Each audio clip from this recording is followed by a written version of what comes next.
Olá, boa noite a todos e todas que estão aqui chegando no Revelando Shakespeare, nesta quinta-feira, 27 de janeiro, nossa segunda live do ano. Hoje, uma convidada para lá de especial que a gente já queria fazer faz bastante tempo, que é a Maria Camila Moura. Tudo bom, Maria Camila? Tudo bem, Valéria? Boa noite, pessoal. Bom dia, boa tarde para quem for ver depois. Muito feliz de estar aqui. Esse encontro finalmente aconteceu desde o ano passado, que a gente queria trocar uma palavrinha aqui sobre Macbeth e agora deu certo. Então, que seja um encontro maravilhoso. Muito bom. Olha, eu estou muito feliz que a Maria Camila está aqui com a gente. Ela é um monte de coisa. Eu vou ler aqui um pouquinho o acadêmico e depois vou falar as atividades dela na internet também, que é muito legal. Olha, a Maria Camila, ela é psicóloga clínica, formada pela Universidade Federal do Ceará, não é isso? Escritora, idealizadora do Clube de Leitura Anormal, entre parênteses. Ela é mestre em psicologia social, ela é doutoranda em saúde pública na Faculdade de Medicina da Universidade Federal do Ceará e cursa atualmente a sua 6ª pós-graduação em literatura, arte e pensamento contemporâneo na PUC do Rio de Janeiro. E, além de tudo, ela tem tempo e tem um canal no YouTube que está bombando, que é uma maravilha, que ela fala de literatura. Ela tem um clube de leituras onde ela discute vários livros clássicos de literatura. Ou seja, além de tudo, ela é lindíssima, chiquérrima e maravilhosa. Então, é isso. Muito obrigada. Eu acho que a gente que gosta de literatura, a gente gosta de transitar, né, entre saberes. Então, acaba que a minha formação é mais ou menos transitando em alguns saberes, sempre em relação, né, essa parte da psicologia social, que é o que eu tento ter muito nas leituras. Né? Tem o Instagram, que é meu meio de comunicação maior aqui nas redes sociais, que é o Maria Camila Moura, e aí o canal, que é Maria Camila Moura, a gente está começando, mas já tem muito material legal lá, fizemos leituras dirigidas de Crime e Castigo, do Longe da Árvore, sempre troca uma palavrinha ali sobre literatura e psicologia, que é bom demais, né? Fazer o que a gente gosta, alimentar a alma, né? Exatamente, exatamente. Olha, deixa eu só dar um aviso para quem está estranhando que só estou eu aqui. Talvez a nossa querida Tuna apareça. Ela fez uma pequena cirurgia na mão e ela estava com um pouco de dor, ela não estava se sentindo muito bem. Então, assim, ela está ali em alerta. Se ela sentir que dá para entrar, ela entra. Se não, ela mandou uma pergunta bem legal aqui para eu passar para Maria Camila, né? Então, perfeito. Estaremos todos representados aqui. Eu queria, inclusive, convidar vocês que estão assistindo aqui ao Revelando Shakespeare, se não são inscritos, para se inscreverem nesse canal. Esse canal, a gente diz assim, é um canal no qual nós amamos Shakespeare e trazemos pessoas incríveis para falar sobre ele e sobre a sua obra. Então, quem puder, se inscreve no canal, compartilha essa live. Eu deixei também na descrição o canal da Maria Camila, super legal para você entrar lá, conhecer o trabalho que ela faz e segui-la também no Instagram, que ela faz muita coisa lá interessante e isso é muito legal. Olha, queria só dar boas-vindas a Anatoly Gabriele, que está aqui ansioso, está na espera. O Leandro Merlin, nosso querido Leandro, que está sempre aqui. Alisson Oliveira, boa noite, Alisson. Alisson, você causou a semana passada com as suas perguntas maravilhosas, viu? Nós adoramos isso. O Alisson sabe muita coisa de literatura e fez várias provocações interessantes a semana passada. Bom, minha gente, então estamos adentrando mais uma vez no assunto Macbeth. Mas por que a gente está adentrando tanto nesse assunto? Porque nós vamos agora, em fevereiro, estrear a nossa versão online que a gente fez com tradução do tradutor professor Lawrence Flores Pereira, que entrou nesse projeto conosco. Então, nós vamos estrear em fevereiro. Em breve vocês vão saber mais informações. E a gente começou o ano querendo discutir o Macbeth, porque eu acredito que ele diga muito sobre nós, que ele fale muito sobre nós e sobre esse momento que nós estamos vivendo mundial, principalmente brasileiro, né? Nós aqui vamos falar sobre nós. E na semana passada nós discutimos a questão do Macbeth do ponto de vista do poder, né? Da ambição, do poder e do quanto esse homem olha só, eu não falei que ela ia entrar. Vamos ver se ela está me ouvindo aqui. É a Tuna, vamos ver se ela se está entrando. Acho que ainda não. Acho que ainda está. Entrou. Tuna, está ouvindo a gente? Acho que ainda está com uma internet ruimzinha. Vamos ver se ela entra melhor. Mas eu falei, a Tuna adora, ela quer participar. Tuna, se você estiver me ouvindo, eu estou vendo você congelada. Vamos ver se dá certo de você entrar. Bom, e por que eu trouxe a Maria Camila Moura? Porque ela tem esse viés muito interessante de juntar literatura com psicologia, que, aliás, é quase que inevitável, né? Porque a gente vê na literatura, no teatro, o reflexo daquilo que a gente vê no dia a dia, né? E a ideia é a gente falar como é que esse homem, que era honrado, ele começa a peça honrado, cheio de glórias, ganhou a guerra, todo mundo o adora, o rei dá a ele um título, né? O rei se propõe a ir até a casa dele, visitá-lo em honraria. Quer dizer, como é que esse homem, nessas condições, recebe lá uma profecia de que ele vai se tornar rei, e talvez, ao invés de esperar um pouquinho, de aguardar para ver se de repente ele não virava rei, como ele mesmo diz, né, sem que eu me mova, né, me tornar rei sem que eu me mova, ele e sua mulher resolvem adiantar ali o expediente e assassinar o rei. E aí tem todo um desdobramento dessas consequências, né? Então, eu queria, de repente, jogar a palavra para você, Maria Camila, para você falar um pouco do ponto de vista dessa pessoa tirano, que num primeiro momento a gente acha que é algo muito além do normal, né? Do mediano, né? Deixa eu colocar a Tuna aqui para dentro, vamos ver se dá certo agora. Ok. Deixa eu recepcionar ela, eu dou... Oi! Ai, desculpa, eu tô com problema de conexão aqui, eu não estava conseguindo nem ouvir vocês. Vamos ver se agora funciona. Peraí, porque eu tô só com a mão esquerda aqui, ó. Olha lá, e mesmo com a mão esquerda só, ela tá lá fazendo.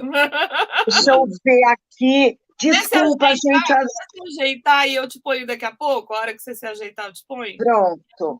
Acho que deu. Deu. Oi, Tuna, tudo bem com você? Maria Camila vai começar a responder a pergunta, tá bom? Que eu fiz. Aí depois. Desculpa. Imagina, lindona, fica aí. Vamos lá, Maria Camila. Pode falar. Vamos lá.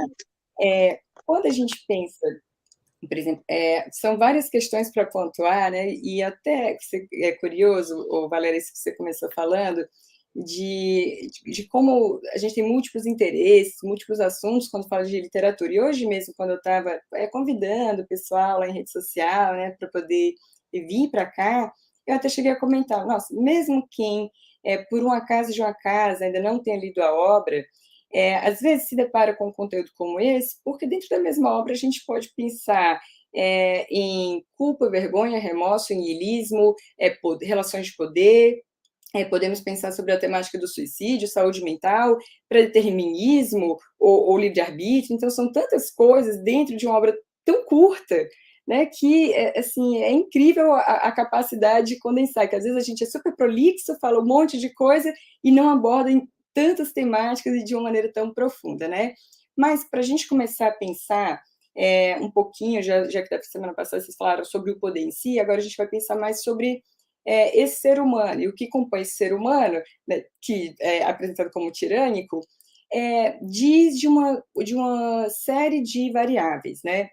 Variáveis fisiológicas, variáveis sociais, variáveis emocionais, são muitas coisas, mas uma coisa que eu gosto muito de fazer quando vou conversar, e até adiantei um pouquinho para a Valéria, nesse caso específico, eu acho que é necessário, é que a gente tenha em comum o mesmo vocabulário. Em que sentido? Muitas vezes a gente fala a mesma palavra, mas com sentidos semânticos completamente diferentes.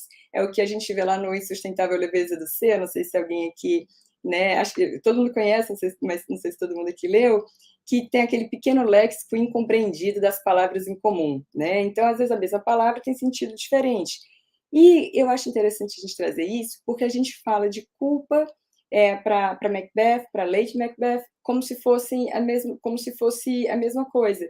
Mas ali, e aí para falar dele, talvez eu traga um comparativozinho em relação a ela, porque culpa e vergonha, né, assim como remorso, arrependimento, ambição e ganância, que são todos componentes dessa figura, já que a gente está falando um pouquinho de um perfil psicológico, né, e dessas emoções que o compõem, não são a mesma coisa. Então, eu queria, inicialmente, talvez fazer um pequeno percurso para a gente entender isso com base nos nossos personagens, que aí fica um pouquinho mais fácil, né?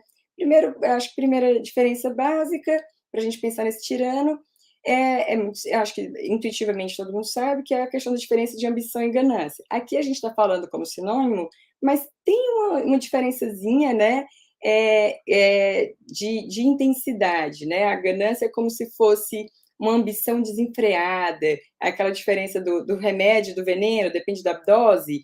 Então, o Macbeth, talvez antes, ele poderia ser, já pegando a tua fala, Valéria, ali, quando ele estava lutando, talvez tenha uma ambição de ganhar, de ser um bom, né, um bom guerreiro, digamos assim, mas acontece que em determinado ponto que a gente vai conversando hoje, essa dose ultrapassa certo limite que se torna uma ganância, né? A ambição pode ser positiva nesse sentido de me fazer ter uma motivação, né, pelo que eu quero, mas a ganância ela já é desenfreada, ela já é destruidora, ela já passa por cima de tudo e de todos, né? Os meus desejos passam por cima de tudo e de todos, né? Quando a gente pensa em remorso e arrependimento, também tem uma semelhança, né? Mas o remorso é como se fosse, eu não vou nem lembrar a etimologia da palavra, se alguém lembrar e quiser colocar aqui no chat, se vocês lembrarem, mas diz de se não me engano, remordere, acho que é remordere, né? Que remete à etimologia, que é como se fosse morder novamente, morder de novo. Então, no remorso, eu pego aquele ponto de arrependimento e fico voltando. Então, o remorso ele vai se prolongando, né?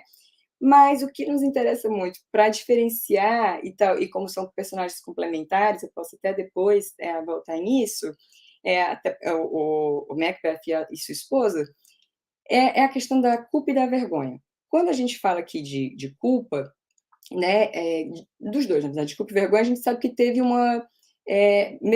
intuitivamente, dá para a gente entender que houve uma violação da consciência moral, né? Então, havia uma moral, né? E essa moral, de alguma maneira, foi violada. Essa moral que eu tenho, que você tem, cada pessoa tem, ela nos antecede, né? Ela é tanto formada pelo contexto macro que eu estou vivendo, a sociedade, o contexto histórico que eu estou vivendo, enfim, como pelo contexto micro, que é a minha família, meus pares, aquela subcultura ali na qual eu estou inserida, né?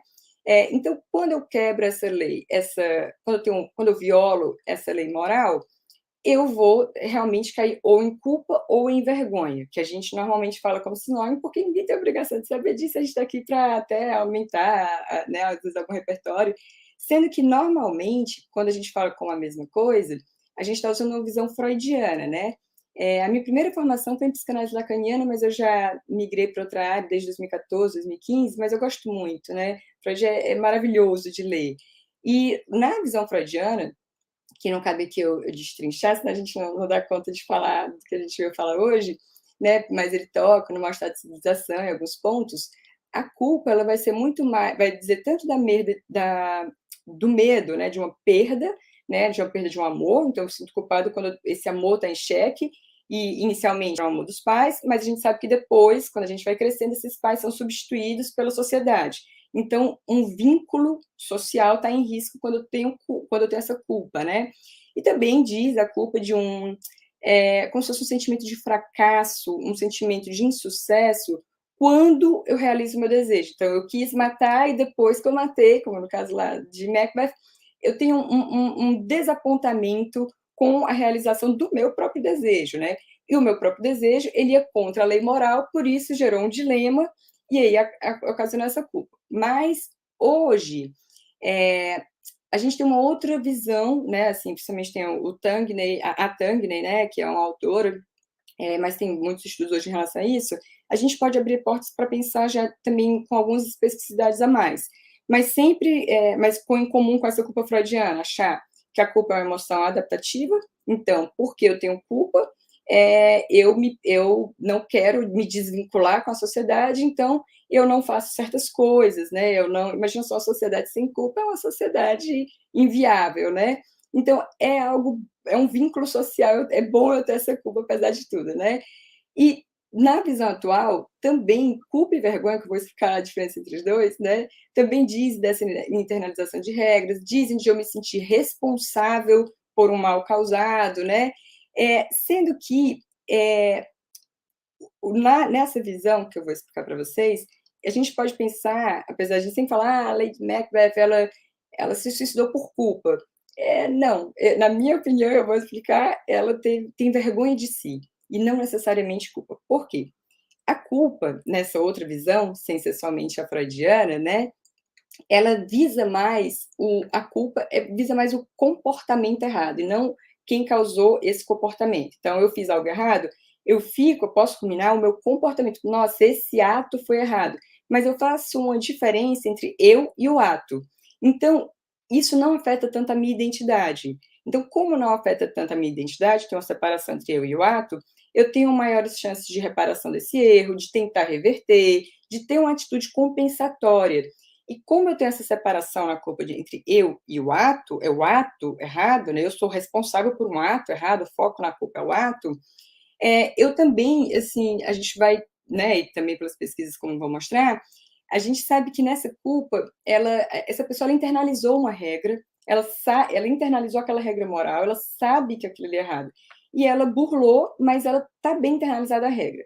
Quando a gente fala de vergonha, e por isso que eu vou dizer porque eu acho que a Lady Macbeth ela tem vergonha e não culpa, apesar de no popular a gente falar sinônimos, a vergonha ela diz muito mais de uma vergonha de si. O foco não é tanto o ato, mas a pessoa que cometeu. Então, ela é muito mais dolorosa, ela é muito mais, assim, enquanto na culpa, eu falei daquela questão de tentar ter um comportamento reparador, na vergonha é tão inconciliável com a minha identidade, porque eu olho, eu estou dilacerada, né? Eu que sou o ato ruim, como se fosse assim, né?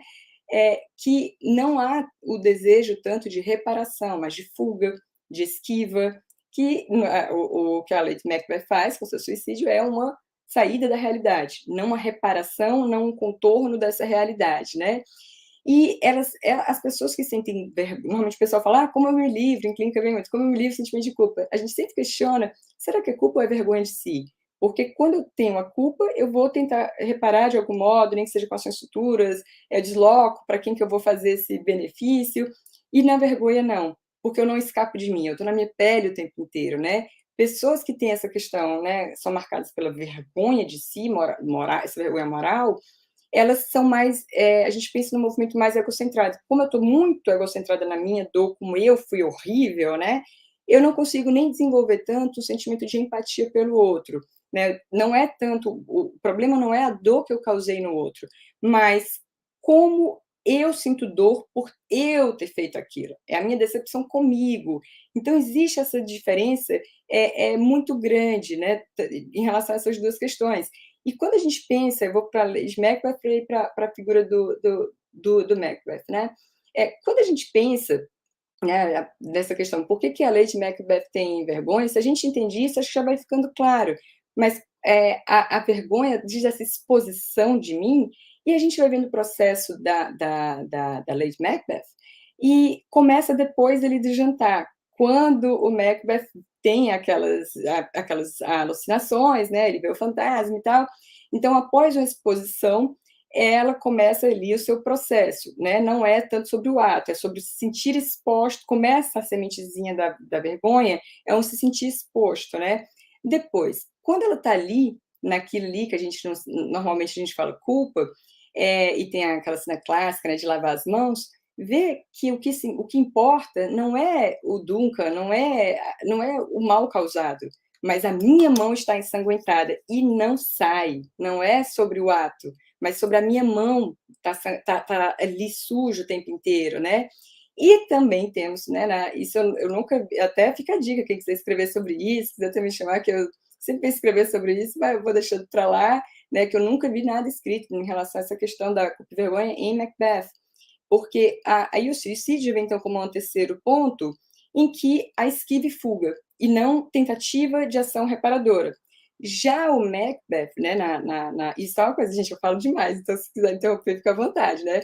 Porque assim, não, conclui que depois eu vou ler os comentários e quem quiser mandar perguntas pode mandar, tá bom, pessoal? Então eu vou falando aqui alguma coisa, vocês vão, porque tem muita coisa para falar numa peça tão pequena, gente, né? Mas aí, já o Macbeth, essa figura do tirano, né, que foi de uma ambição para ganância, aí sim eu vejo culpa, né? Inicialmente, antes, né, porque são 2 tempos da história, quando a Lady... já chego lá, né? Porque eu divido a história em 2 tempos, né, para pensar a psicologia dos personagens ali, né? Inicialmente, ele podia ter uma vergonha, né? Uma vergonha de si, do seu ato. Mas, quando a Lady Macbeth morre, aí vem uma ruptura. E quando tem essa ruptura da morte dela, nada mais faz sentido, nem a vergonha. É quando ele entra realmente no ápice do seu niilismo, que é na morte dela, então nada faz sentido e nem vergonha. Então, aqueles atos depois, a matança depois, eu já atribuo muito mais a uma configuração ali do seu niilismo pós-morte de Lady Macbeth, porque antes ainda havia um resquício de vergonha ou de culpa, né? E acredito que inicialmente nessa figura havia uma culpa, mas de ser tipo de ser mamão, de ser, perdão a expressão, de ser meu bunda mole, porque quando ali inicialmente, tanto que o ato de reparação dele é sobre ele ser bunda mole, é sobre ele não ter coragem, que aí ela vai, né, dar uma palavrinha motivadora para cometer o crime, e ele consegue ali, é um ato errado eu ser bunda mole, é um ato errado eu ser mamão. Então, ele tenta ter essa ação reparadora em relação a isso. Mas não tem como a gente pensar nele sem ela, né?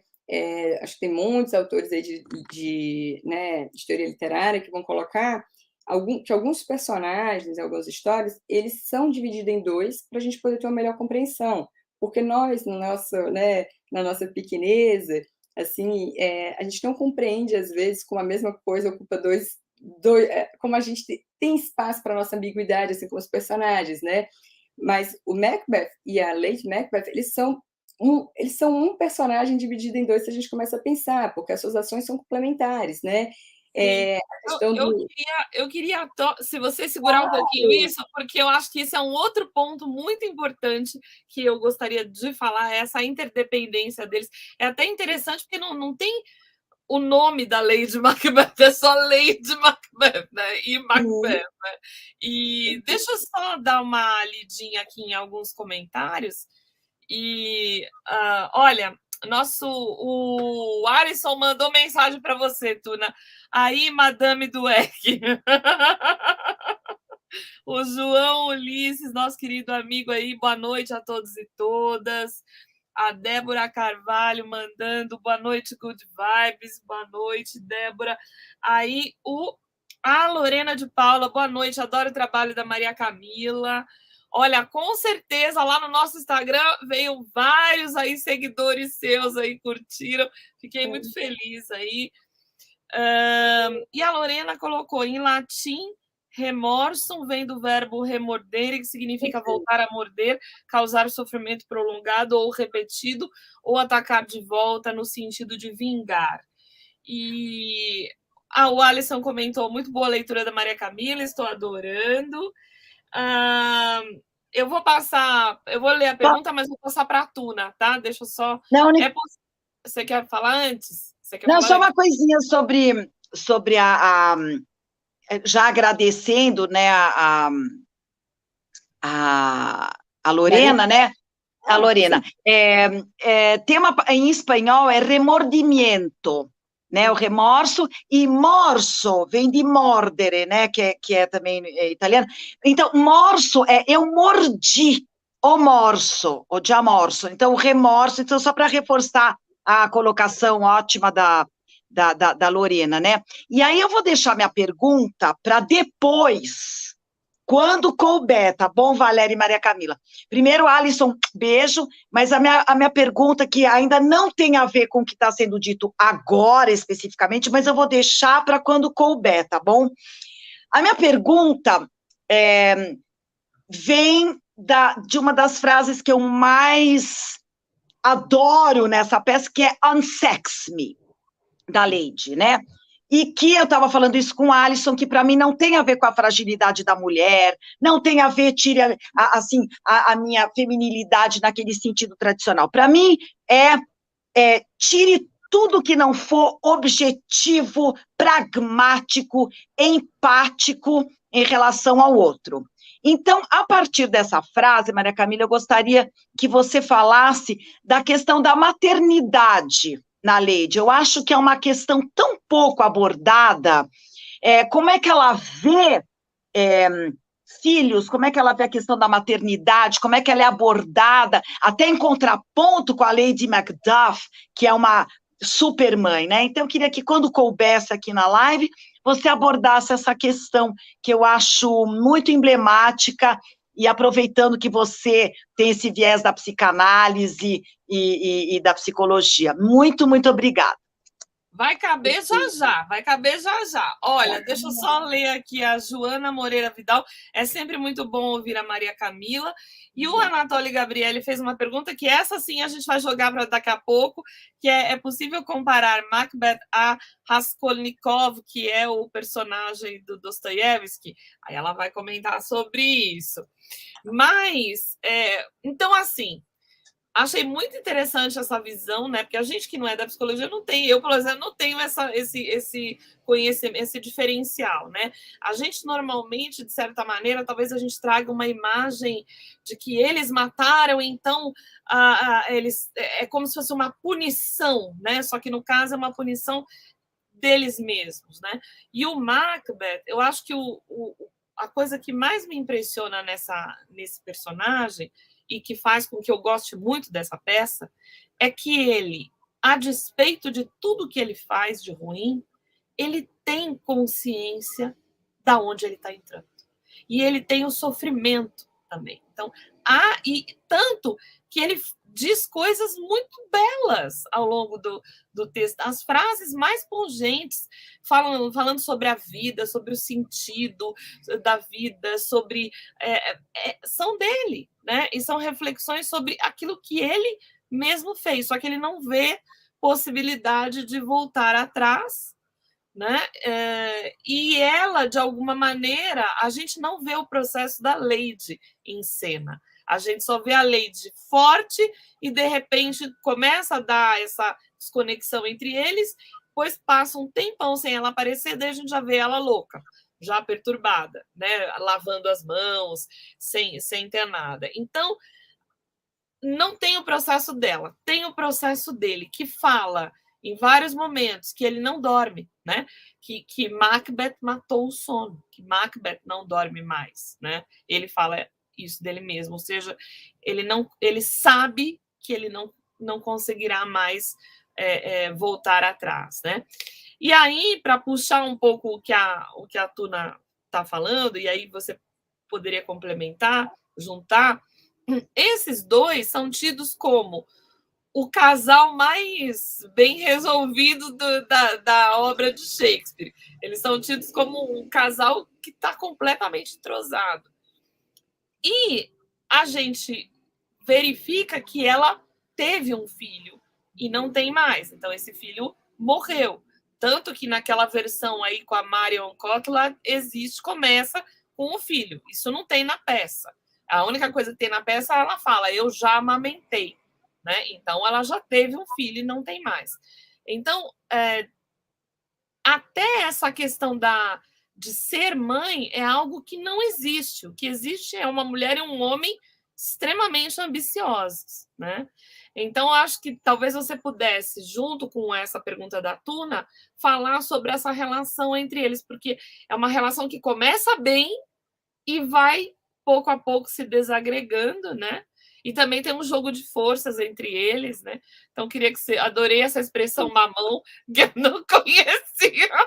Nossa, não, então é coisa daqui, da minha terrinha. Do Ceará, pessoal. Você fala o quê? Você é um mamão, é isso? Você fala assim, deixa de ser mamão? Deixa de ser mamão. De vez em quando eu vou falar cearês, aí quando for cearês, está tão internalizado em mim, aí vocês me avisam, aí vocês traduzem aí para o resto do Brasil, caso eu falo cearês. Às vezes eu tenho atenção, mas às vezes eu nem me toco que já estou no cearês, né? Nas nossas discussões. Que eu gosto muito, né? Mas eu pensava que mamão eu não sabia, não, que era só nosso. Mas o bunda mole que o pessoal fala, que a gente fala o mamão, né? Assim, não tem a consistência boa, né? Mas, enfim. Então, vamos lá. Então, Valéria, o que vocês acham? Então, eu vou começar a falar... Então, eu começo a falar do casal, falar dessa vinculação, e aí a gente vai, então, para Lady Macbeth, já que a gente começou com ele, a gente fala do casal, então vamos... E depois a gente continua para a maternidade. Da maternidade e tal. Né? Então, naquela hora, né, e eu acho realmente melhor a gente falar agora depois de algumas pontuações, e vou tentar depois responder também essa pergunta do Anatoly da questão do Raskolnikov, né? Mas vou começar logo com isso, porque tem mais a ver com o que a gente estava falando, aí eu volto, mas bem rapidinho. Como a gente falou, por exemplo, quem até tem uma leitura dirigida, completa, de Crime e Castigo lá no canal, quem se interessar, capítulo a capítulo. Quem, assim, não é spoiler, porque não tem spoiler de livro do século XIX, né? Mas, assim, para quem não leu, então, e não quiser saber spoiler, mas o Raskolnikov, ele não tem a culpa... Pronto, o Raskolnikov, eu nem abordei isso lá na nossa aula, mas a gente podia ter abordado também, mas foi tanta coisa, acho que foram 10 encontros, 2 horas cada, mas o Raskolnikov, ele não tem culpa pelo ato, mas ele tem vergonha de si por não ser um homem extraordinário. São coisas diferentes, né? Então, ele confessa, porque socialmente, aí a gente volta para aquele léxico incompreendido das palavras incomuns. Quando ele vai na delegacia, o Raskolnikov, ele confessa, eu sou o culpado, ele está falando de uma culpa jurídica, né? Eu sou o culpado, eu matei. Mas, quando a gente acompanha a trajetória de todo do personagem, a gente está vendo que, na verdade, ele não sente culpa do ato, né, de ter matado a Lynne, sua irmã, mas ele tem uma vergonha de si por não ser inicialmente vergonha, e a gente vai ver no caminho de expiação dele, né? Inicialmente vergonha de si, e aí quer o quê? Se isolar, fuga, pensa em se matar, inclusive, como o Svidrigailov faz. Depois ele migra para uma culpa por não sustentar a teoria, e aí depois ele vai para expiação dos pecados, com a sua Sônia e tudo mais, né? Então, existe sim, e aí no Macbeth, e já é a interpretação que eu dou, eu acho que ele tem sim, inicialmente, porque a peça é muito curta, mas a gente vai ter inferências ali dos momentos, né? Então, eu acredito que inicialmente o Macbeth, ele tinha uma certa vergonha de ser ali um mamão, fica com aquela culpa e quer reparar ser um mamão. Então, a vergonha vai amenizando. E nessa de amenizar, o que era ambição vira, né, vira ganância e não dá certo, extrapolou. E, ao invés de ser um homem honrado, vira o tirano, né? Mas então vamos lá para a parte, espero que tenha ficado claro, né? Mas vamos aqui para a parte do casal, né? Como a gente estava dizendo, e é absurdo, né? São dos casais mais felizes, mas né? Do Shakespeare. A gente vê o Macbeth, esposa, né? A Lady Macbeth, como complementares a um outro, né?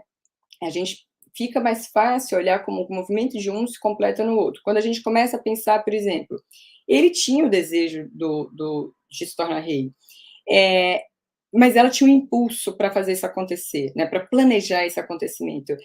Tanto que lá no início do livro, quando ele conversa lá com o banco, né, ele chega a falar, o melhor está por vir. Fica claro na leitura atenta que o desejo já havia de se tornar, de ocupar aquele trono, mas ela que complementa esse desejo. O que era o medo ali, assim, no Macbeth, inicialmente, né, o medo do crime, vai se desenvolver depois na Lady Macbeth. A gente vai começar a ver, por exemplo, que a alucinação, ele inicialmente que tem aquela alucinação no jantar, né, quando ele começa e ela fica tentando controlar, não, é normal isso aqui dele, ele sempre faz isso, né, finge costume das alucinações dele, das visões. Então, ele tem alucinação, mas quem sucumbe à loucura é ela, e não ele, né? Ele fica ali sem ação depois de matar, né? Ele fica ali meio que até meio paralisado. Ela é que depois vai lavar as mãos que eu acho isso muito bonito. Ele mata e ela lava as mãos, né? Então, quando não me parece à toa a leitura que eu faço, que quando ela morre, então como ele está dividido em dois personagens, quando ela morre, que tem essa ruptura, aí sim a gente vai ter o que eu havia comentado antes, do ápice do niilismo. Não significa mais nada, que é justamente nesse momento que vem aquela famosa frase, né, do sonho da fúria, e tudo mais. Então, vejam como, assim, existe, assim, esse casal, ele é um casal complementar, mas, assim, é uma neurose, vamos brincar, assim, se terminar um termo técnico, assim, né, eu não sou mais da psicanálise há muitos anos, sou de uma outra linha, né, da cognitiva, então a gente não usa esse termo, mas eu gosto muito, é uma neurose complementar, né, e o livro inteiro, e principalmente não, deixa eu ir logo na parte da questão da maternidade, né, que a Tona falou. Quando a gente vai, então, já indo para a maternidade, quem sabe a gente pode tocar em outros pontos, tem tanta coisa. Quando a gente pensa na maternidade, a gente vai ter que primeiro dividir em dois tópicos: maternidade / questões de gênero, né? O que é maternidade hoje não é maternidade de ontem, o que é ser uma mulher hoje não é também o que é ser uma mulher ontem, não é nada, não é por aí, né? E a gente sabe disso. Tanto tem um livro, eu não vou lembrar a autora, mas se alguém quiser colocar no chat, que é O Mito da Maternidade, né? Que é essa invenção do que é o maternar. Mas lá, a gente, então, justamente por uma questão também histórica, eu acredito que a gente não vai ver essa questão da maternidade tão aflorada. Por exemplo, quando a gente pensa até, eu já usei assim, uma aula, e eu acho muito bacana, o Montaigne, né, em um dos seus ensaios, e acho que o Karnal chega a falar disso também, ele vai colocar que, perdi 3 ou 4 filhos, não me lembro bem. Qual é o pai que perde 3 ou 4 filhos e não lembra? Mas a gente tem que pensar, naquela época, havia um alto índice de mortalidade infantil, o apego parental aos filhos não era a mesma coisa que a gente tem hoje. Então, olhar para a maternidade de Macbeth com os olhos de hoje, a gente pode cair um pouco em anacronismo, mas, tentando olhar naquele contexto, né, aí já ela como mulher, essa questão, eu não acho que está diminuindo mulher, aumentando mulher, a gente tem que pensar assim, isso eu acho muito bonito a literatura nos ensinando, né? Não cometer esse anacronismo de olhar o que era ser uma mulher e o que era ser uma mãe naquele tempo. E a gente faz isso com a nossa própria história. Imagina só que, sei lá, eu sou psicóloga e tem gente de 40 anos se culpando pelo erro de 20 quando tinha 20 anos. Isso é anacronismo com a própria história. Eu tinha 20 anos, eu sei lá onde é que estava minha cabeça, né? E a gente pensar, assim, em relação à literatura, a literatura vai ensinando, não, pera, mas naquela época, a questão da divisão do trabalho, a questão de como o gênero era formulado, é diferente. É como se alguém hoje, de repente, né, escrevesse um livro e dissesse que rosa é de meninas, azul é de meninos. Aí lá na frente vão falar como se fosse uma verdade, mas para um grupo nesse tempo, né? E aí, quando a Lady Macbeth fala para tirar esses elementos femininos, né, o Unsex Me, a gente não pode pensar com a desvalorização da mulher hoje, porque mulher, naquele tempo, era outra coisa. Então, realmente, é retirar símbolos associados à feminilidade, como empatia, fragilidade, né, acolhimento, enfim, que são símbolos, são signos que perduram até hoje quando a gente pensa na mulher, né? Tanto que uma mulher poderosa, uma mulher fálica, é vista com muito estranhamento, né? Mas uma mulher bela, recatada do lar, às vezes ela é muito bem acolhida, porque ela tá reproduzindo signos muito antigos, né? Mas, aproveitando essa parte, assim, eu não sei se vocês querem comentar alguma coisa, se eu posso continuar aqui, que isso me lembrou a questão da maternidade, desse sexo, que eu acho que mais ou menos na parte que ela vai falar também daquela questão de engrossar o sangue, né? Ela fala Virar fel, tornar, transformar o leite em fel. Transformar o né? leite em fel.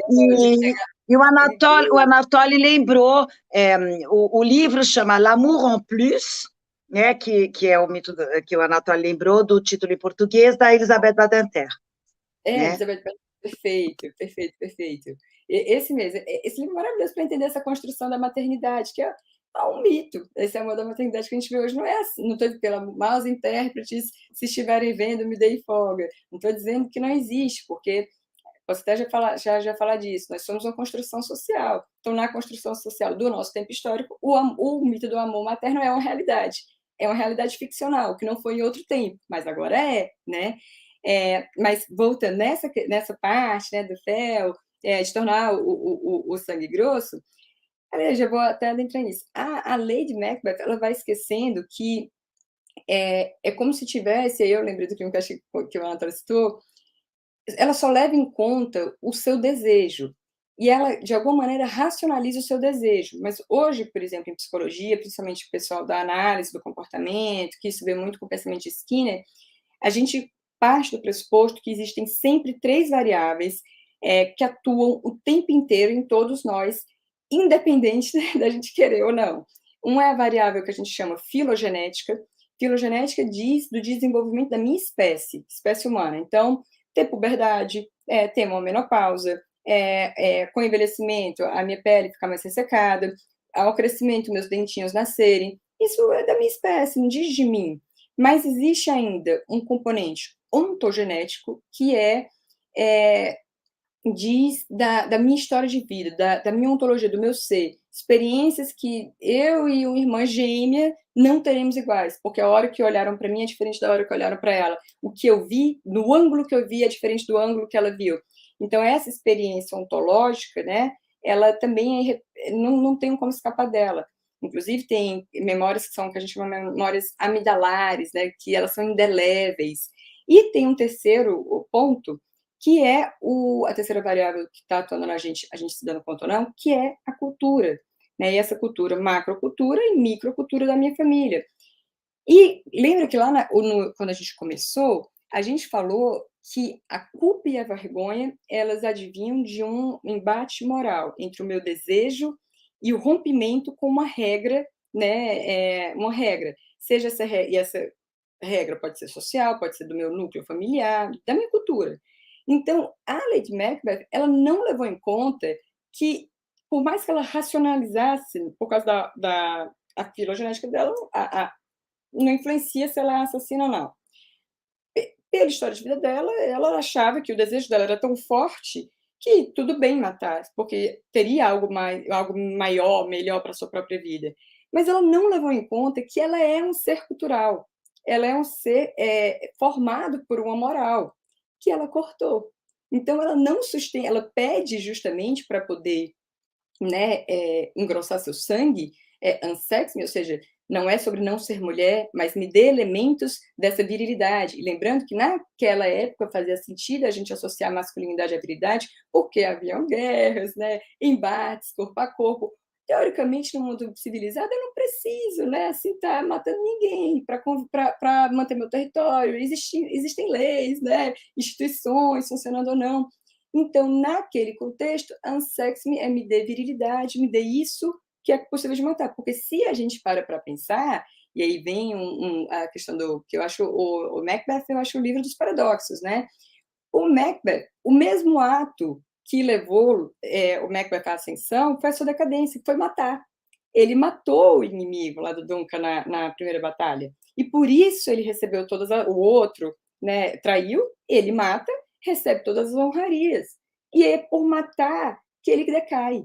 Então, ela não levou em consideração que o mesmo ato ele tem funções completamente diferentes. Em psicologia, a gente fala muito isso.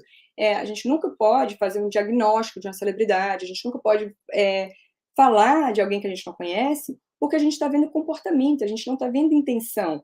Então, lá no Macbeth, que matar levou a ascensão e a queda, às vezes a gente, sei lá, vê uma celebridade, aí alguém muito vaidoso demais. Alguém pode olhar comportamento vaidoso, narcisismo. Mas a gente não entende que, às vezes, aquela pessoa pode ter uma mega insegurança, e a maneira dela se enquadrar socialmente é se apresentando de uma maneira bem cheia de fruque-fruque.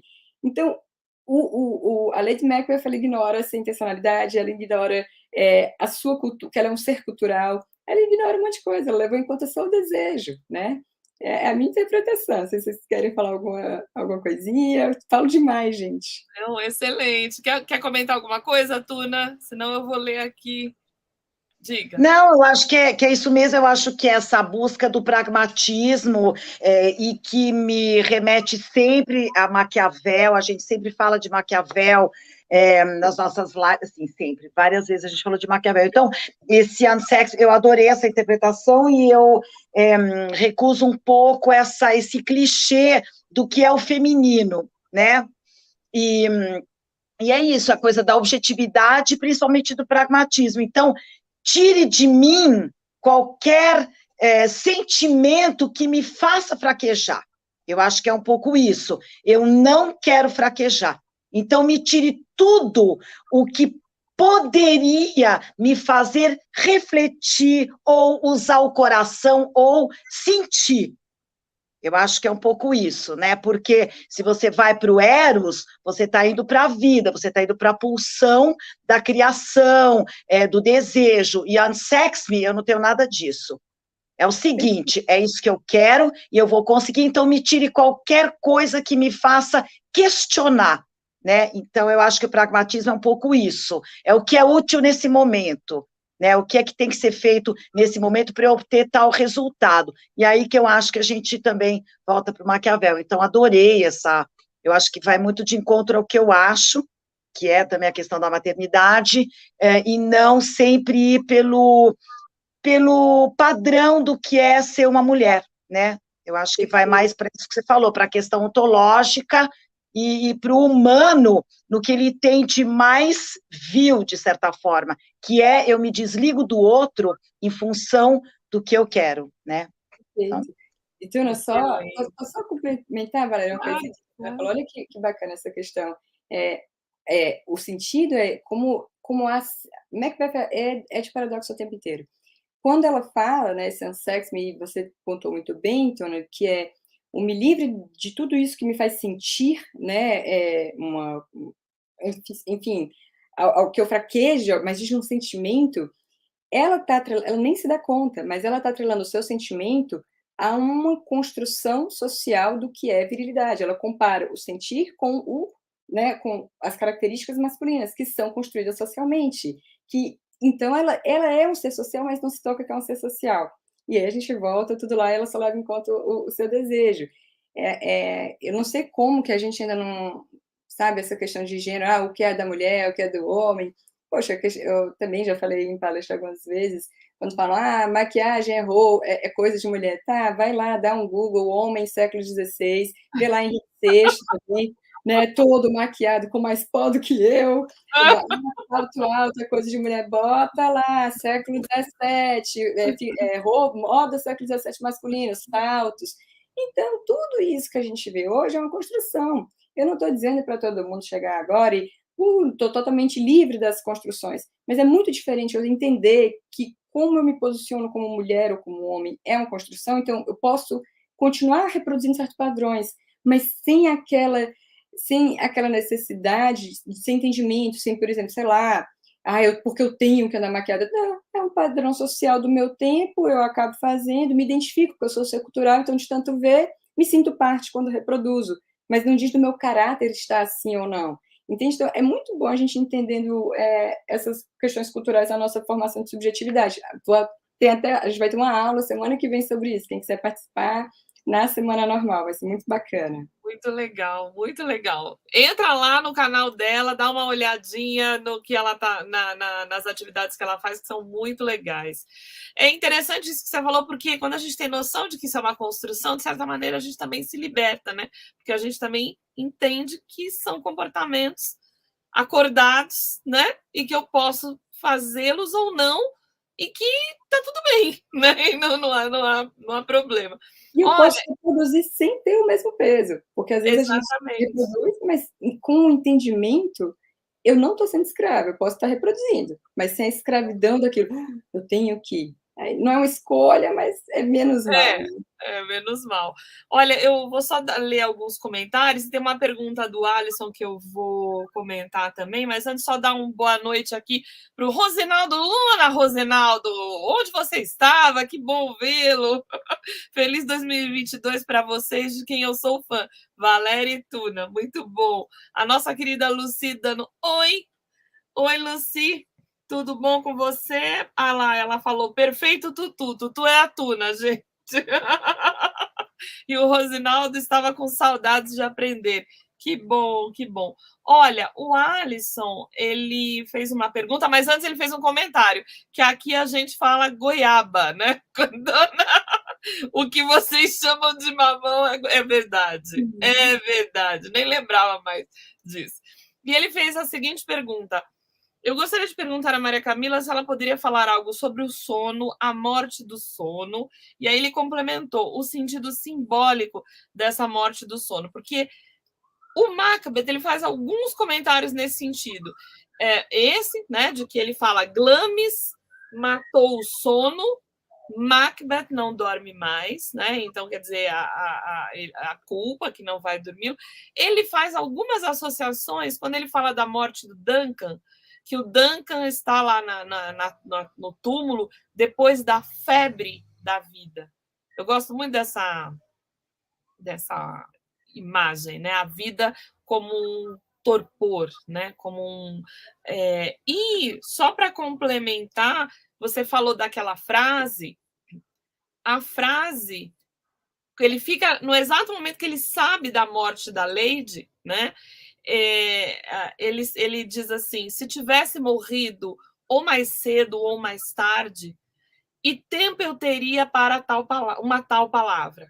Amanhã e mais uma manhã.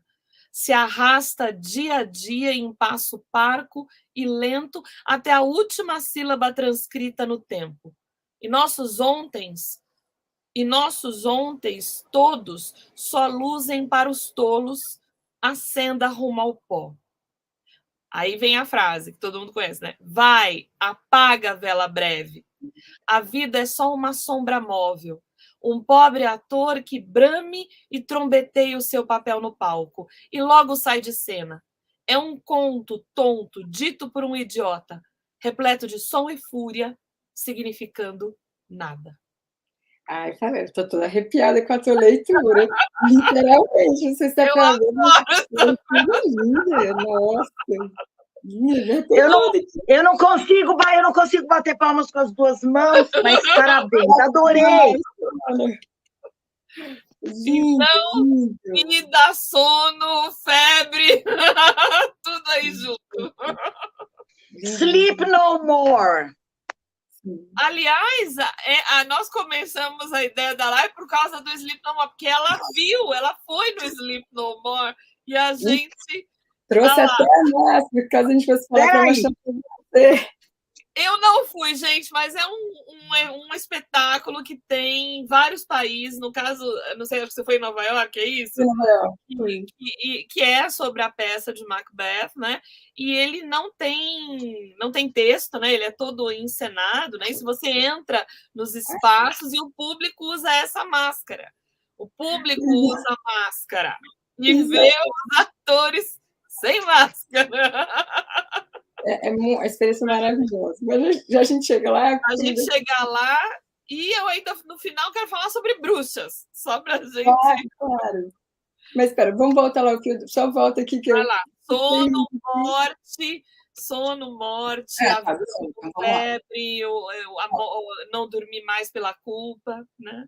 Então, do mesmo jeito que a gente falou daquela questão, e aí, claro, aqui, gente, eu sempre vou acabar sendo enviesada por uma leitura psicológica, né? Mas tem, sei lá, eu tenho também pós em filosofia, né? Mas a minha leitura, ela vai ser impregnada desse viés.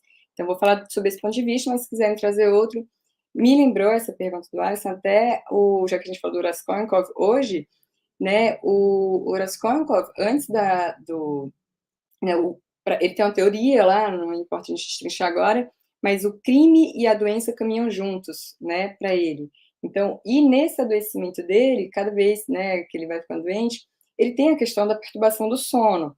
Claro, isso antes, né, na época de Dostoiévski, antes, na época de Shakespeare, quando a gente fala de perturbação do sono, a gente se fala de uma maneira intuitiva, se percebe, né, que as pessoas que não estão em paz não dormem. A gente não precisa ser nem um estudioso de comportamento para a gente saber isso com a gente mesmo, né? Quando a gente não está em paz, a gente tem essa questão do sono. E aí vou voltar para o exemplo do amor. Quando, do mesmo jeito que, de modo geral, a gente tem aquelas 3 influências que a gente falou, né? Que é a filogenética, a ontogenética, a cultura, uma maneira de dizer isso também, mas aí, casinho a casinho, e acho que todo mundo já ouviu falar aqui, que diz até da formulação da Organização Mundial de Saúde sobre a definição de saúde, é que nós somos seres biopsicossociais. Isso eu já comentei algumas vezes e eu queria muito que isso fosse compreendido, que facilitava muito o caminho na clínica da psicologia. Bio, referente ao nosso fisiológico, psico, referente às nossas emoções, e social, referente às nossas relações. Essas 3 variáveis, elas estão integradas o tempo inteiro, não tem como eu falar de uma sem a outra. Então, por exemplo, tenho a dor de cabeça, bio, isso às vezes vai me deixar mal-humorada, psico, e vai fazer com que eu seja super grossa com alguém, né, afetando as minhas relações sociais, social. Por outro lado, às vezes eu estou no trabalho, eu brigo com o esposo, o chefe brigou comigo, isso diz do meu social, eu fico super abalada, psico, e isso mexe no meu biológico de ficar com a imunidade baixa, ficar lentificada, nananã. Sempre alterando. Então, quando a gente vê na literatura, né, seja em Raskolnikov, seja, e aí a gente já vai para a questão de somatização, enfim, a gente até nem fala hoje tanto em psicossomática. Por quê? Porque já é comum acordo, é consensual que está integrado, é biopsicossocial. Então, sempre que eu tiver uma alteração no meu bio, eu posso ter uma alteração fisiológica, eu posso ter uma alteração... Eles vão estar sempre conversando. Então, quando Shakespeare, quando Dostoiévski, com tantos outros, né, gênios da literatura, falam dessa questão, ele está falando ali da questão de um emocional que a gente já viu como está ali no dilema moral. Olha só, o emocional está abalado, o psico, por conta de uma regra moral, que é o quê? Social. E então, a quebra dessa regra social, moral, ela me dá um abalo psíquico e me gera uma alteração fisiológica, sleep no more, né? Então, eu acho isso maravilhoso, isso acontece com a gente, né? Poderia ser, não quer dizer que a pessoa, todo mundo que está com abalo moral vai ficar sem dormir, não, às vezes a pessoa ela vai ter um sono de hibernar, muito sono, tem gente que quando briga, às vezes dá um sono, um cansaço, isso vai ser da fisiologia de cada um. Mas esse Sleep No More vai dizer realmente dos impactos desse ser integrado. O Shakespeare talvez você se dê conta, porque a gente tinha tudo sobre isso na época, mas ele coloca que os seus personagens, eles são seres integrados. Eles são seres filo-ontoculturais, biopsicossociais, eles são seres, né, em que no mesmo espaço o paradoxo habita, né, de coisas bem diferentes, e no mesmo espaço vai atuar a predeterminação e vai atuar a questão de um livre-arbítrio, como a Tuna falou hoje, já que vocês falam de Maquiavel, vai atuar fortuna e virtude, né? Então, eu acho genial, genial. Não sei se deu para ficar clara e mais ou menos para a pergunta do Alisson, mas tem muita coisa para a gente falar também.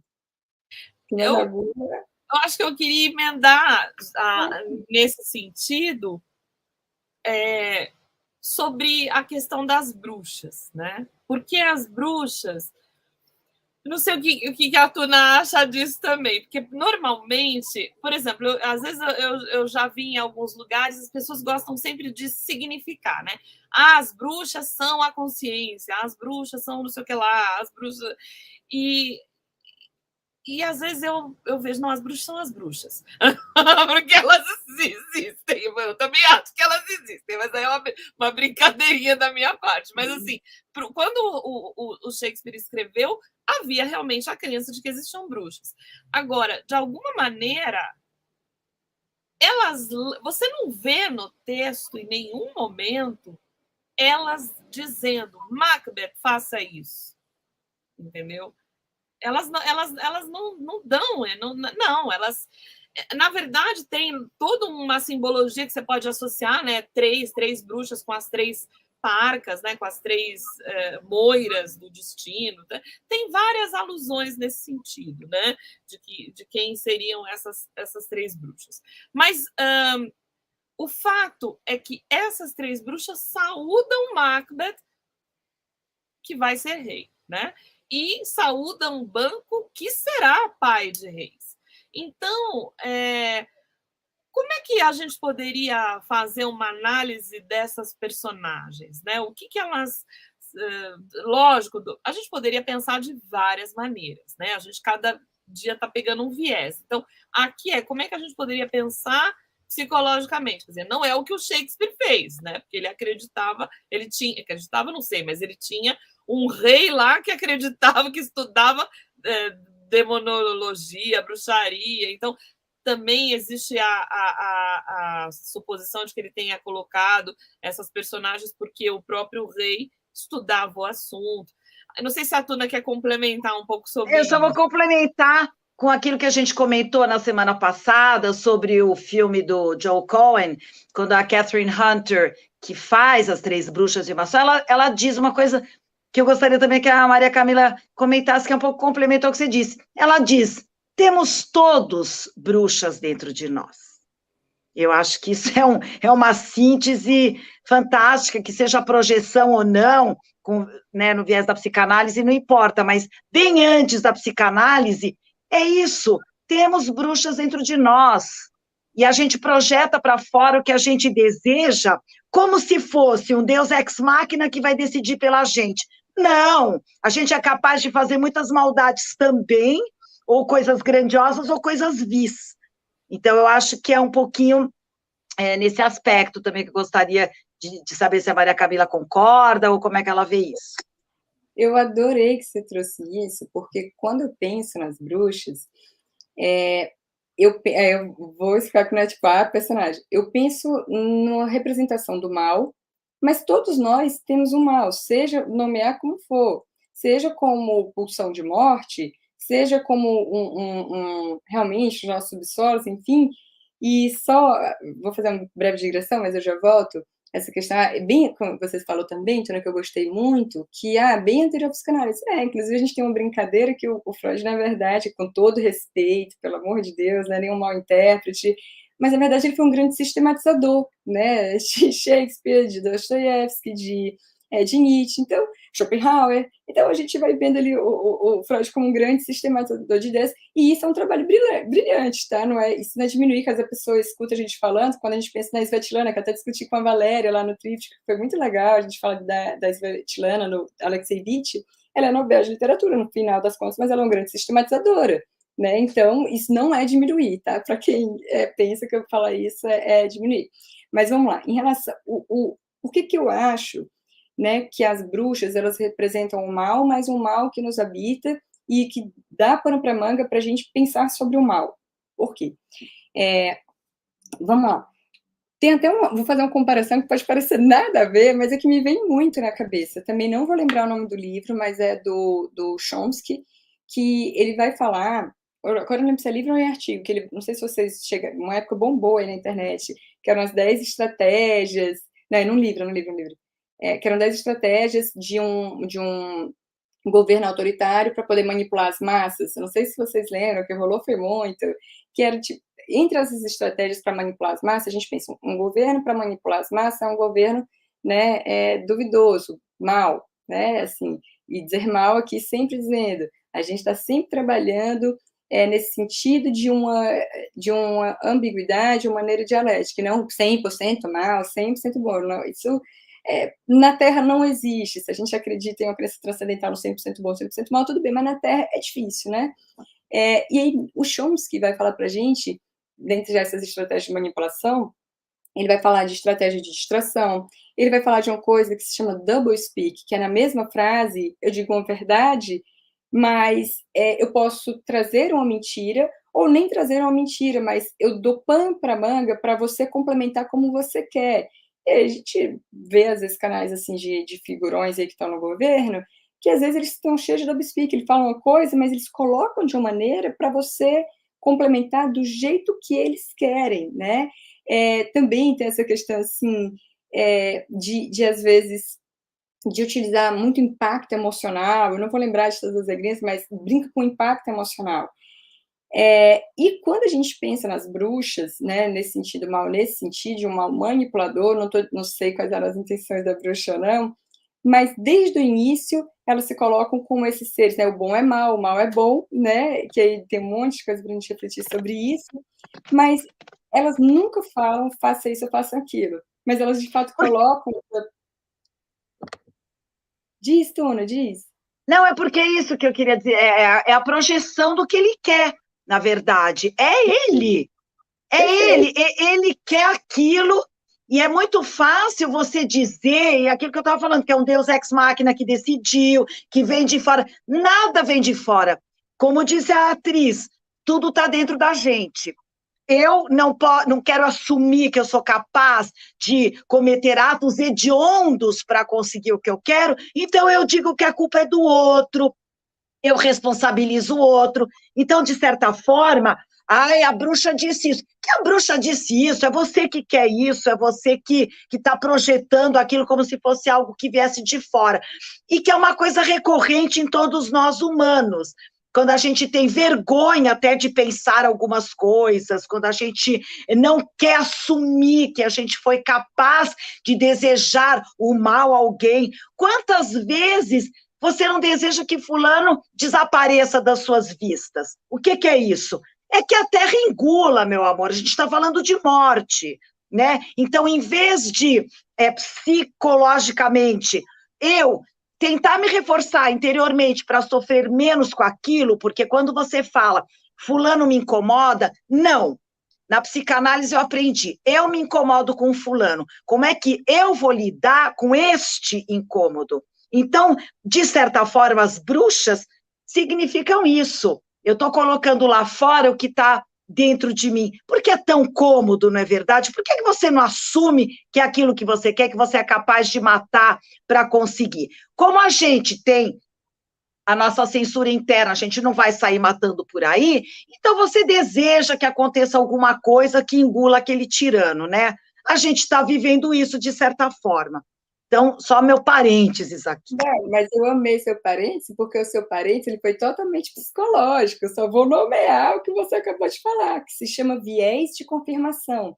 O nosso cérebro ele tem atalhos mentais. A gente não processa todas as informações ao mesmo tempo. Então, a gente vai criando atalhos. Quem fala muito bem sobre isso é o Daniel Kahneman, no seu livro Rápido e Devagar. A gente tem ruídos, a gente tem o previsivelmente irracional do Dan Ariely. E aí, o que é o viés de confirmação? O viés de confirmação, por sinal, o exemplo que eu sempre dou é de Shakespeare, em Otelo. Quando Otelo acha que foi traído, tudo o que ele vê é traição. O viés de confirmação é quando a gente confirma na realidade o que eu já acho, né? Então, as nossas interpretações do mundo, elas são atravessadas por uma viés de confirmação. Uma pessoa que está grávida, ela vê mais mulheres grávidas no mundo do que outras. Quando eu quero comprar um modelo X de carro, eu vejo mais aquilo ali que outras pessoas. Então, eu acredito também que já havia o desejo dele, né, tanto pela questão do viés de confirmação, então ele pega aquele ambiente duvidoso, o mal, como eu falei, o mal não é 100% mal, que eu estou falando aqui, ele é duvidoso, ele me dá pano para manga, ele não é, sabe, e as bruxas dão um terreno de dúvida, e aí como é um terreno de dúvida, ele vai lá e coloca o viés de confirmação dele, é isso aqui que eu tenho que fazer, é aquilo ali, mas o desejo de ser rei, o desejo de matar, de destronar, já havia, né? Mas realmente a gente tem muito pouca autocrítica. A gente costuma achar que é o outro, né? Que o outro me incomoda. Tá, por que eu me incomodo com o outro? O que tem aí? Né? Inclusive, numa live, né, Valéria, que a gente fez sobre notícias falsas, a gente falou do viés de confirmação. A gente até falou de uma chargezinha, onde uma criança fala assim para o pai: pai, isso que você está mandando para o grupo é uma notícia falsa. E o pai fala: mas eu acredito, eu concordo com isso que eu estou mandando. Então eu vou mandar. É o viés de confirmação também. Olha, deixa eu só dar uma complementada. Essa live que a Tuna está falando é uma live chamada Narrativas, que a gente fez na TV 247. Foi incrível, falando justamente sobre essa construção, né, de como a gente consegue, as pessoas manipulam, né, a realidade está sendo manipulada, lida e narrada da maneira com que convém. se escolhe, com que convém, exatamente. Vou falar uma coisa que a Laura foi muito bacana, lembrando mais de exemplos de viés de confirmação no livro. Por exemplo, o Duncan, ele está olhando ali o Macbeth como bom, porque, né, o horror, ele nem percebe que ele poderia ter a possibilidade do mal, ele só confirma, não, é um homem bom, né? Também, né, assim, o Macbeth vê ali aquelas bruxas, como ele quer confirmar o seu desejo, ele confirma ali o que ele quer, ele também nem cogita as outras possibilidades dela, sei lá, de dominar a vontade dele, de fazer outra coisa. Então, o tempo todo que a gente vai vendo ali é realmente, né, a pessoa... E isso o Shakespeare faz brilhantemente em Otelo, que é um viés de confirmação. Então, eu acho que se a gente já tem esse histórico, né, do próprio autor, não tem por que culpabilizar a bruxa, e nem o que eu acho mais absurdo é quando falam não. E aí também a questão de saúde pública, pessoal. É muito, assim, é triste duas coisas que acontecem muito. Uma se Deus quiser, poucas pessoas passaram por isso na vida, mas quando alguém conhece alguém que se suicidou, a gente quer dar uma causa, como se fosse uma relação causa e efeito. Fulano se matou porque terminou o casamento, fulano se matou porque foi demitido. É multifatorial. E você atribuir uma causa, você excluir tudo que aconteceu anteriormente, e é cruel com quem fica, sabe? Esse ser humano, para ele chegar nisso, teve um monte de coisa que aconteceu, de transtorno, de tentativa anterior, de apoio, mil coisas, não é uma variável que vai fazer isso. E a outra coisa, já que a Tona falou isso também, dessa live que vocês fizeram, é a nossa mania terrível, perdoa a digressão, mas é que eu lembrei, de patologizar o mal, né? Quando a gente vê políticos ruins e pessoas atrozes fazendo coisas ruins que é publicizado, nunca fale, essa pessoa é louca, porque quando a gente patologiza, a gente está desresponsabilizando. Não, essa pessoa, ela sabe do mal que causa. Cruel mesmo. Cruel. O conceito de louco passa por uma alteração de consciência, que ali não tem, não. Ali não tem respeito à lei moral. Ali tem narcisismo para ser maior do que o acordo moral da sociedade. Então, nunca chame um político XYZ de louco, porque aí não dá certo, né? Excelente. Deixa eu dar uma lida aqui, que agora já está bombando aqui de perguntas. Aliás, pessoal, se inscreva aqui no canal. Se você quiser nos ajudar, colaborar para que a gente possa continuar criando conteúdo, você pode contribuir através de um Pix, pixrevelandoshakespeare@gmail.com, ou aqui mesmo, pode mandar um superchat, pode fazer algum comentário e contribuir aqui conosco, tá bom? Olha, deixa eu só ler algumas coisas aqui interessantes. Cadê? Que eu agora já até me perdi. O Sérgio Neres comentou: quando li William Irish, será que é Reich? Ou é Irish mesmo? Já não sei. Psicologia de Massa do Fascismo. Ah, tá, Irish. É do Reich. É do Reich, não é? Eu assustei que a origem dos fascistas está nas instituições, família, religião, que menos suspeitamos. A repressão sexual é fascista. Sim. Peraí, vou ler todas, daí a gente faz o comentário geral. O Anatoly também comentou, e William Faulkner iria reviver essa dimensão do som e da fúria para retratar a decadência moral do sulismo americano, falando da obra do William Faulkner. E a Kitty Mark, que por acaso é minha tia, penso eu que pode ser o rancor dentro dele. Por isso, acredito, o aterrorizam tanto, né? Ela acha que tem essa questão do rancor. O João Ulisses, não sei se cabe, mas na minha humilde opinião, sempre penso nas bruxas como os desejos de Macbeth, né? É o que a gente acabou de comentar. Muito bom, João Ulisses, é isso mesmo. E o Alisson, e mais uma curiosidade minha. Não sei se é da área específica da Maria Camila, mas existe alguma leitura da peça identificando os personagens como id, ego e superego? Olha só, não acho que eu não sei se tem. E aí o Rosinaldo Alisson se não tem, creio que seria uma bela pauta para o próximo Revelando. Eu posso verificar isso com as especialistas. Muito interessante essa observação. Adoraria saber sobre essa ótica. E é isso. Ficamos. Tem uma pergunta aqui onde ela está? Da Ana Luísa Santos, que perguntou se o tríptico acabou. Não, Ana Luísa, nós fizemos a semana passada.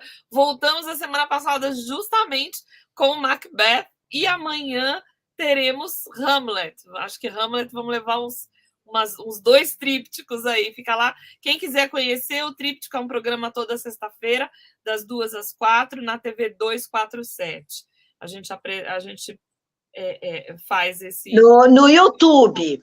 No YouTube, no YouTube da TV 247. Rosinaldo, você quer que eu repita o Pix? Pix está aqui na tela. Pix revelando Shakespeare @gmail.com. Muito bom, vamos lá, Maria Camila. Vamos lá. Sobre a pergunta do nosso colega em relação a essa associação do fascismo ter uma origem institucional, né, família, né? A gente volta para aquele ponto inicial, né? Nós somos formados por uma cultura. Nós fazemos parte, até nessa aula que eu vou dar semana que vem, como a vivência social e pessoal interfere na formação de subjetividade. A gente vai poder ter a oportunidade de conversar com mais calma sobre isso, pensar vários exemplos, e essa cultura, mas já adiantando, essa cultura de um tempo, ela é formada, o que a gente tem aqui, né, que vai fazer as nossas trocas, um sistema econômico, a gente tem um papel moeda, né, aqui, que vai intermediando as nossas relações. Então, o sistema econômico em que a gente está inserido, ele atravessa as instituições culturais, né, a família, Estado, né, e isso vai atravessar a ontologia, a história de vida de cada um. Não é à toa também, vou falar com calma nessa aula semana que vem, quem quiser participar na semana normal. Quando a gente falou de neoliberalismo, por exemplo, a gente não está falando de um sistema econômico, a gente está falando de um sistema que molda a subjetividade, inclusive para sermos superprodutivos, para termos alto desempenho, para estarmos estafados e achando lindo, né?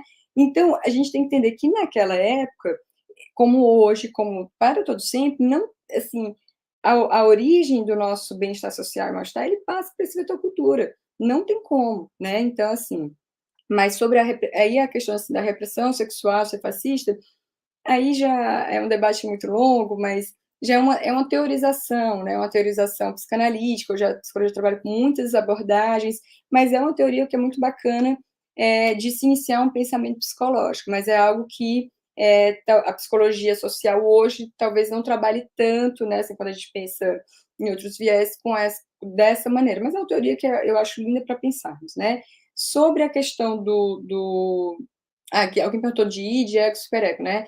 Eu acho legal só também, não lembro quem foi, quando a gente fala id, ego, superego, também só detalhe Foi o bom. Alisson. Foi o Alisson. Ele perguntou se os personagens podem ser vistos como id, ego e superego.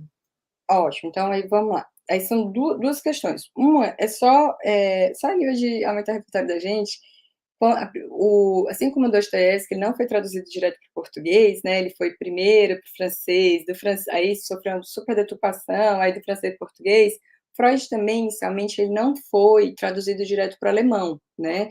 Ele também passou um bocadinho aqui por outras traduções até chegar do alemão para o inglês, do inglês para o português, e muita coisa se perde. O Freud, ele escrevia de uma maneira, assim, muito acessível. E ele não falou id, ego e superego, né? Ele falou eu, isso e supereu, né? Mas aí, para ter uma pompa acadêmica, né? Enfim, aí colocaram id, ego e superego. Não conheço nenhum livro especificamente que fale sobre isso, mas creio que deve ter alguma tese de doutorado, alguma produção, né? Que sempre tem. A psicanálise produz muito na literatura, né? Comparando os personagens, mas pensando assim, eu consigo pensar de modo flutuante, né? Por exemplo, a Lady Macbeth, ali no início, né, quando ela instiga o crime, é como se ela fosse esse ID, essa pulsão, né? Mas em outro momento também, por exemplo, ela pode. Aí a gente vai. É como se não tivesse uma pessoa representando cada coisa, mas em determinados momentos da história, ela vai para esse lugar, mas em outro determinado para a história, vai para um superego, que é a lei, né? Que é tipo isso, a lei, gente, lembrando, não é lei jurídica, é lei moral. Isso não pode, não dá para continuar, como assim? E talvez o Macduff a gente vê mais ali como um ego bem ajustado, né? Ele coloca ali o id e o supereu no lugar de fazer o que deve ser feito, né? Tem as suas pulsões ao saber, por exemplo, da tragédia em relação à sua família, mas ele age conforme uma lei, com a causa justa, né? O mesmo matar, a gente volta para a questão do matar. O matar do Macbeth levou a ascensão e a queda, e também é o matar que leva o Macbeth para restabelecer a ordem do caos ali daquela situação, né? Mais ou menos por aí. Tinha mais alguma dúvida? Eu não lembro. Eram essas duas, né? Teve outra? Eu tinha falado do fascismo. O Sérgio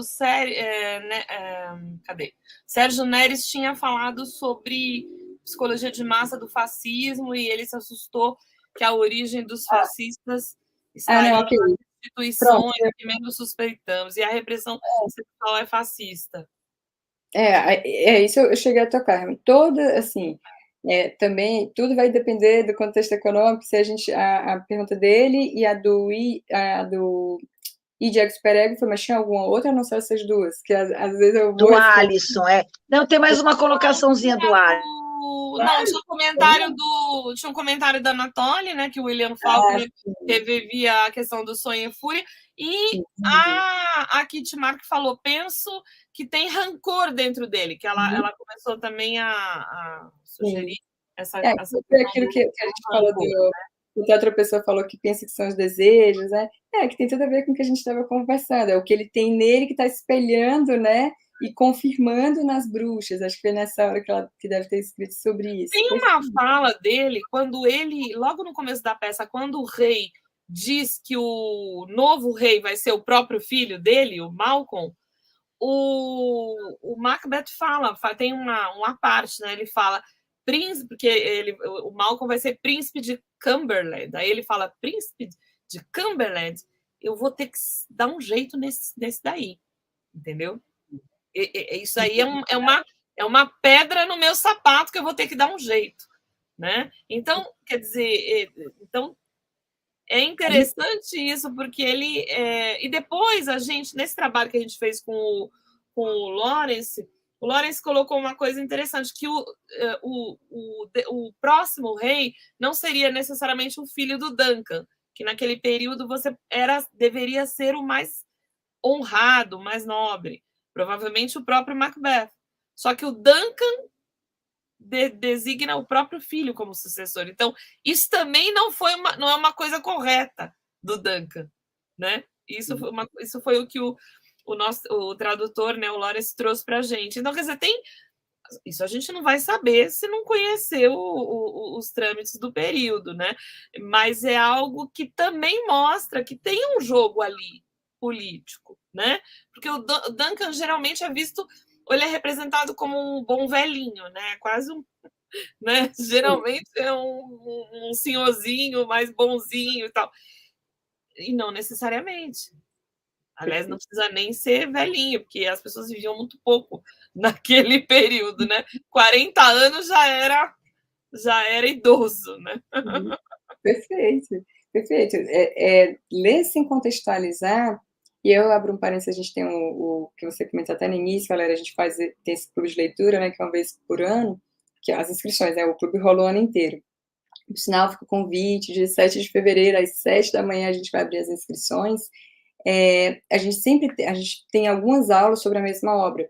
Uma das aulas, antes da gente falar do enredo da obra, é uma aula só sobre contextualização, né, histórico, cultural daquela obra, porque se a gente não compreende o contexto da obra, a gente vai cometer anacronismos terríveis, a gente vai perder boa parte daquela obra, sei lá, já que falaram, eu já estou com Dostoiévski, né, que eu gosto tanto, então, você lê Dostoiévski, sem você entender aquilo ali, sem entender o que ele passou politicamente, sem entender a sua espiritualidade, você perde mais da metade da obra.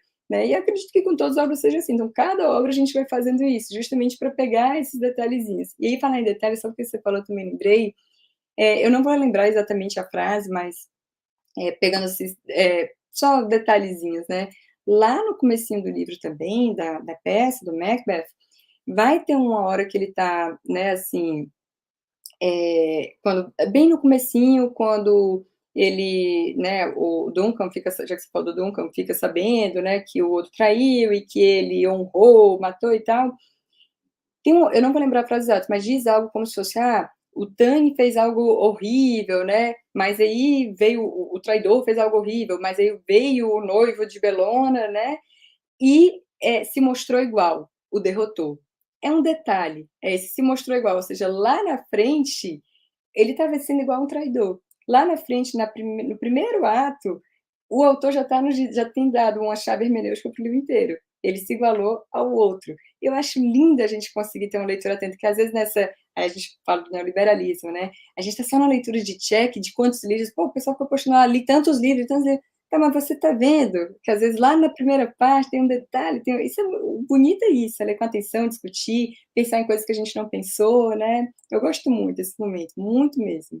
Eu acho que nesse sentido, o Shakespeare ele sempre anuncia determinadas coisas, né? Ele traz um pouco, né? Isso que você falou é interessante, porque o Caldor ele nem aparece na história. A única coisa que a gente sabe é que ele foi um traidor do Duncan, por isso que ele morreu e o título vai passar para o Macbeth, né?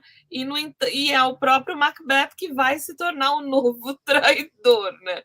Então são sobreposições assim de circunstâncias, né, que o Shakespeare coloca.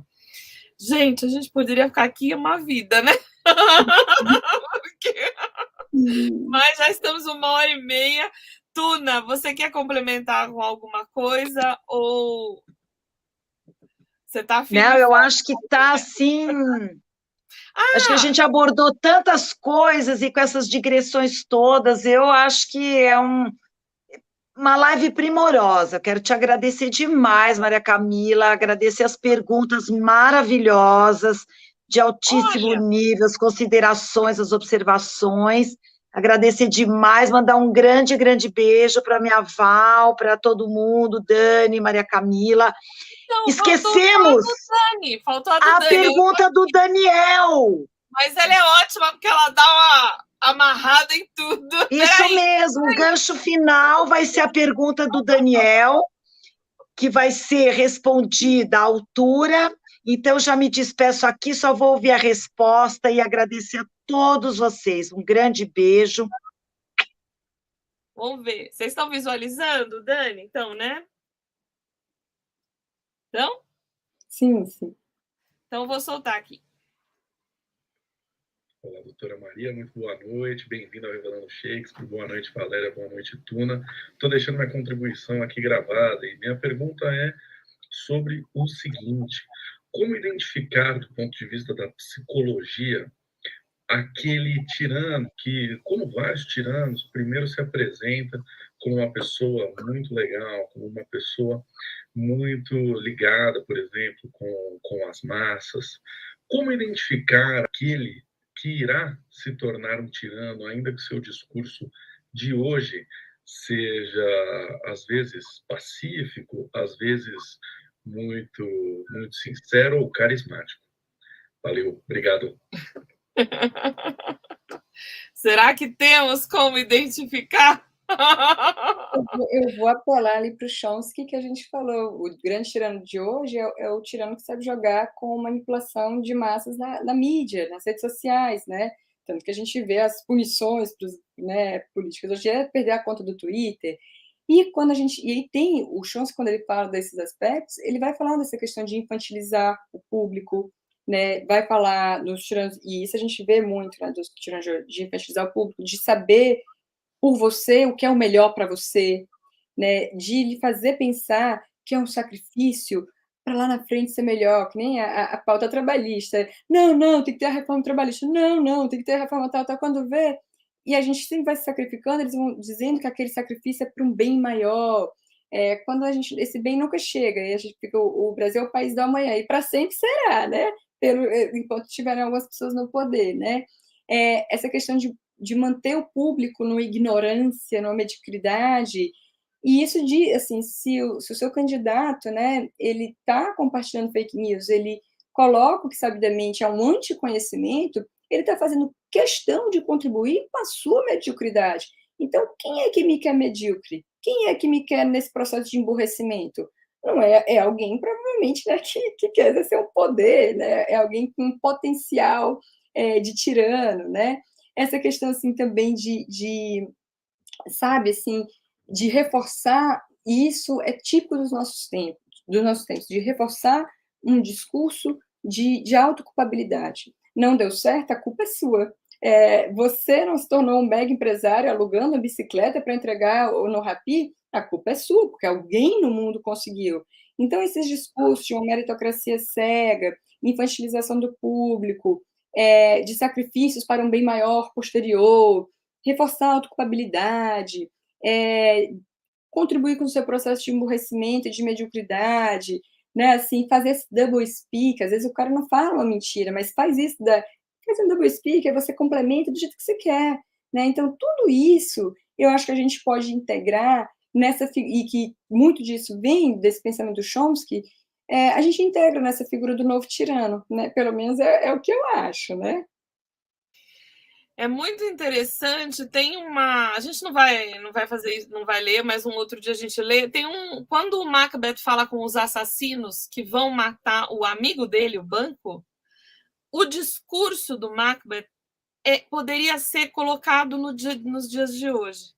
Porque ele vai conduzindo os assassinos a acharem que o banco é inimigo deles. E por isso eles têm que matar o banco. E é muito interessante como é um discurso de manipulação. É horrível o discurso. E é muito explícito. Perfeito, o tirano também faz isso. Sempre tem um inimigo. A gente pensa, né?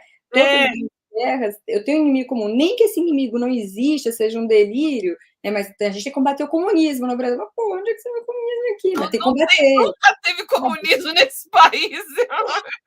Mas tem que ter um inimigo, a incitação ao ódio, né? Enfim. Maria Camila vai ter que voltar para falar do Leviatã, da peça escocesa e Leviatã do Hobbes, porque eu acho que dá assim mais uma live. A gente vamos deixar mais um pouco mais para frente. E o Macbeth, com prazer. Já fica o convite. Olha, o Alisson falou, excelente live, aprendi muito, adorei. O Rosinaldo, eu ficaria a vida inteira. Obrigada, Maria Camila, Tuna, Valéria, uma das melhores lives que assisti também, achei. A Wanda Serizawa, excelente live, minha bula para ver o filme, muito bom. O João Ulisses, mais uma vez, uma live maravilhosa. A minha tia vai levar o gongo aqui. Estou copiando a Lady Macbeth na embriaguez da conspiração. Abafa! Olha, gente, eu adorei. Eu realmente acho que eu sabia que ia ser muito bom, que a Maria Camila traz muita coisa legal. Já fica o convite aí que a Tuna fez. E tem um outro tema que a Tuna também já propôs e a gente ainda não marcou, também fica uma proposta falar sobre os aspectos eróticos em Shakespeare, e poderíamos falar, no caso aqui de Macbeth, fica aí uma indicação. E quem quiser se inscrever no nosso canal, se inscreva Revelando Shakespeare. Quem quiser se inscrever no da Maria Camila, o link está aqui na descrição. Ela tem esse clube de leitura excelente. Vale muito a pena conhecer. Obrigada, viu, Maria Camila? Você quer fazer suas considerações finais aí? Vou agradecer você, Tuna, todo mundo que assistiu, que comentou aqui. Às vezes parece uma bobagem a pessoa fazer um comentário, mas para a gente é tão bom que está ao vivo, porque se fosse para ser só uma conversa a três, a gente combinava um horário, gravava em qualquer horário, né, de madrugada, que não atrapalha a rotina de ninguém, e pronto. Mas não, o legal é esse troca, então eu fico muito feliz com quem pode estar aqui ao vivo, mas também quem for ver posteriormente, e deixo o convite, né, para conhecer a nossa rede social, que é @mariacamilamoura.com, @mariacamilamoura, já estou confundida tudo, no Instagram, no YouTube Maria Camila Moura, e no YouTube a gente está começando agora, mas já tem leitura dirigida de alguns livros, é bem bacana, e a gente vai ter o lançamento do Clube de Leitura Normal, dia 7 de fevereiro, às 7 da manhã. As vagas tem, como a gente forma uma turma e fica o ano todo, nós lemos 10 obras, já está lá no Instagram toda a curadoria desse ano, né? Vai ter Herman Hesse, vai ter Saramago, Toni Morrison, que é pouco lida, apesar de ser premiada, né? Também tem o Nobel da Literatura. Enfim, a curadoria está maravilhosa. E aí, quem quiser dar uma olhadinha, vê lá no meu Instagram que tem todas as informações. 7 de fevereiro, às 7 da manhã, ok? E muito obrigada mesmo. Eu tenho uma consideração do Alisson, não sei se você leu, Valéria, muito legal isso que a professora está falando sobre cultura, vai muito ao encontro dos escritos do pensador materialista galês Raymond Williams. Você chegou ali? Eu não li isso, não. Desculpa. Alisson sempre com contribuições maravilhosas, o Alisson é fantástico, lê coisas que ele indica coisas que assim pouca gente leu. Você falou da Toni Morrison, ele adora. O Alisson sempre contribuindo com considerações e com dicas de literatura muito, muito preciosas, né? Sim, no começo da live eu até brinquei com ele. Eu falei que ele causou na semana passada com o João César de Castro Rocha, que foi excelente também, não é? Ele até brincou com você, que ele queria que você falasse o nome da peça. E aí a minha tia falou, não, pera, ela corrigiu. Não a live, as fake news. Então ela quis dizer que não era a live, era as fake news. Olha aqui o trio emblemático das Três Bruxas aqui, já que o Daniel não pôde vir pessoalmente, as Três Bruxas aqui. E Três Bruxas bonitonas, tá? Que, aliás, essa é a minha escolha lá na nossa leitura, na nossa encenação online. As bruxas são todas bonitonas. Obrigado, pessoal. Obrigada, Maria Camila. Obrigada, Tuna. Obrigada de ter vindo aí, mesmo operada, deu tudo certo. Nossa, eu tô com dor aqui, tomando anti-inflamatório, eu tô meio abobada, mas eu não podia faltar. Imagine quando ela está normal, não é? Mas... Um beijo, gente. Boa semana para vocês. Nos vemos semana que vem. Vocês vão amar a nossa próxima live. Surpresa. Um beijo grande. Até.